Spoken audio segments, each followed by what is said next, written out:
A logic chip can consist of billions of logic gates, which are interconnected by so-called nets. A chip works in a binary way, that is, it knows only two states, which we denote as 0 and 1. 1 implies that a current flows, that is, an electric potential exists. 0, meanwhile, implies that no current is flowing. Let's look at the logical function AND as an example for how binary values can be processed. The logical AND is a simple circuit with two inputs and one output. The output takes the value 1 if both inputs have the value 1. In all other cases, the output is 0. The bits are processed in the gates, and the results are then sent along the nets to other gates.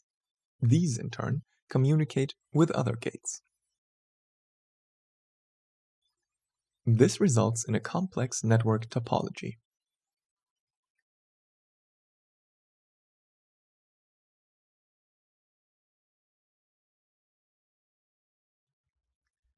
Strongly simplified, we can imagine the design of a chip as receiving a large bag full of tiny Lego blocks. Each Lego block represents an elementary gate. Designing a chip can be compared to placing these millions of tiny Lego blocks on a surface the size of a fingernail in a disjunct way, that means such that no two blocks overlap. The millions of blocks then need to be interconnected in a three-dimensional grid of wires with more than 10 layers and with no two wires intersecting. The connections in the different layers are manufactured with photolithographic processes. The wafer is covered with a photoresist coating, onto which the net structures of the chip are optically projected. The exposed parts are then removed chemically. These etched grooves are then filled with metal, typically copper, to create the wires. The different layers of the three-dimensional grid are separated by coats of insulation. If a net extends over more than one layer, vertical connections are created with so-called vias.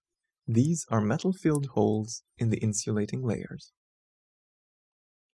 For technical reasons, the wires in a layer are either all oriented horizontally or vertically, alternating from layer to layer. The lowest layer is reserved for the transistors making up the gates. Their placement on the chip surface is determined by placement algorithms in the design step. To satisfy technical requirements, these algorithms must first find a feasible, that is, a disjunct placement of all the gates.